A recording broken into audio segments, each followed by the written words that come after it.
Pernah nggak sih Anda jepret foto di momen yang pas banget, tapi pas dilihat hasilnya, kok gini ya? Kecewa? Tenang, bukan cuma Anda kok. Kita semua pernah ngalamin. Nah, hari ini kita bakal masuk ke ruang gelap versi digital buat bongkar rahasia gimana caranya mengubah foto-foto yang, ya gagal itu, jadi sesuatu yang keren banget. Ini pertanyaan yang sering banget muncul. Kenapa ya momen yang rasanya udah sempurna, pas di foto malah jadi jelek? Anda ada di situ, cahayanya kayaknya pas, suasananya dapet banget, pas lihat hasilnya di layar, kok ada yang aneh ya? Fotonya jadi datar, gelap, atau malah agak blur. Jadi, apa sih yang sebenarnya bikin beda antara yang kita lihat dengan mata dan yang ditangkap sama kamera? Oke, ayo kita bedah biang keroknya. Biasanya sih masalahnya nggak jauh-jauh dari beberapa hal teknis ini. Pertama, pencahayaan yang jelek. Ini bikin foto jadi gelap dan suram. Terus ada noise dari sensor kamera yang bikin bintik-bintik aneh di foto. Resolusi rendah juga bikin gambar kelihatan pecah-pecah. Belum lagi kalau ada kabut atau bayangan yang nutupin detail-detail penting. Nah, ini semua nih musuh bebuyutan foto yang bagus. Tapi tenang, untungnya ada solusinya. Dan inilah pahlawan kita, peningkatan mutu citra atau image enhancement. Ini bukan sulap ya, tapi ini adalah kumpulan teknik-teknik pinter yang emang dirancang buat benerin semua masalah tadi. Tujuannya satu, bikin gambar kita jadi jauh-jauh lebih baik. Dan biar jelas, ini bukan sekedar filter Instagram buat lucu-lucuan loh. Teknologi ini tuh serius dan penting banget di dunia nyata. Contohnya di rumah sakit, ini bisa bantu dokter melihat detail super kecil tapi krusial di hasil ronsen. Atau di bidang keamanan, ini bisa mempertajam rekaman CCTV yang buram buat kenalin plat nomor mobil atau bahkan wajah orang. Jadi kita ini lagi ngomongin teknologi yang beneran canggih. Oke, kita mulai dari yang paling dasar dulu ya, tapi ini fundamental banget. Anggap aja ini kayak perkakas pertama dan paling simpel yang ada di kotak alat digital kita.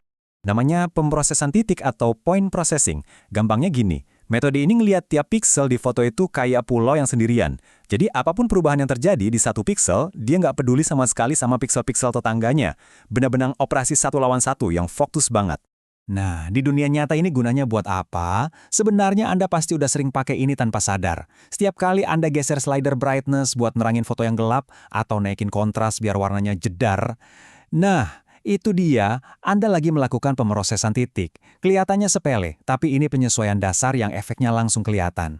Jadi, intinya apa dong? Gini, pemrosesan titik itu super cepat dan simpel. Itulah kelebihan utamanya.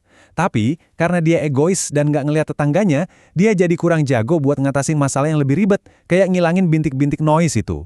Anggap aja ini P3K-nya foto, pertolongan pertama buat masalah-masalah dasar. Oke, sekarang kita naik level yuk. Tadi kan kita udah lihat gimana kalau pixel kerja sendirian. Sekarang, gimana kalau kita coba cara yang lebih pinter? Gimana kalau pixel-pixel ini bisa gotong royong sama tetangganya?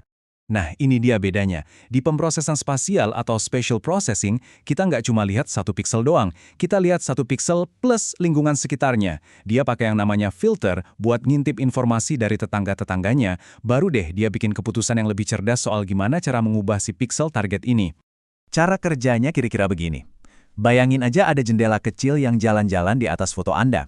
Nah, setiap kali jendela ini berhenti di satu pixel, dia bakal ngelihat semua pixel yang ada di dalam jendela itu.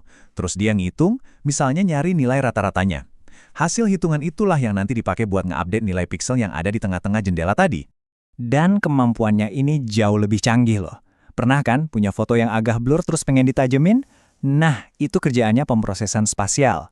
Jadi, lain kali Anda pakai fitur sharpen atau pertajam di aplikasi edit foto, sekarang Anda tahu apa yang terjadi di belakang layar. Metode ini juga jago banget buat ngilangin noise dan bahkan bisa dipakai buat mendeteksi garis-garis tepi objek di dalam gambar. Tentu, ada harga yang harus dibayar. Karena cara ini jauh lebih pintar, prosesnya juga jadi lebih lambat. Butuh tenaga komputasi yang lebih besar buat nganalisis semua tetangga pixel itu. Tapi, hasilnya sepadan banget, terutama buat masalah kayak noise atau buat menajamkan detail. Nah, sekarang kita sampai ke metode yang paling powerful dan jujur aja yang paling abstrak. Oke, coba lupakan dulu soal pixel, kita bakal mengubah total cara pandang kita terhadap sebuah gambar. Ini kedengarannya mungkin agak ribet, tapi intinya gini, daripada ngelihat gambar sebagai jutaan titik piksel, metode ini mengubahnya jadi kumpulan frekuensi. Mirip banget kayak suara, yang bisa kita pecah jadi frekuensi rendah kayak bass dan frekuensi tinggi kayak treble. Nah, dengan cara ini kita bisa melakukan jenis editan yang sama sekali beda dan canggih banget. Biar gampang, kita lihat di sini. Coba bayangin frekuensi rendah itu adalah area-area di gambar yang perubahannya halus, landai, kayak langit biru yang polos atau tembok. Nggak banyak detail. Nah, sebaliknya, frekuensi tinggi itu adalah area di mana perubahannya drastis dan cepat. Kayak apa? Kayak garis tepi gedung yang tajam, tekstur kayu yang kasar, atau yaitu tadi bintik-bintik noise. Dan bagian paling kerennya, Anda pakai teknologi ini tiap hari, sadar atau nggak sadar. Tahu format gambar JPEG? Nah, format super populer itu pakai pemrosesan transformasi buat ngecilin ukuran file gambar, tapi kualitasnya nggak ancur-ancuran. Selain itu, teknologi ini juga jadi andalan buat ngolah gambar satelit yang rumit dan juga pencitraan medis canggih kayak MRI.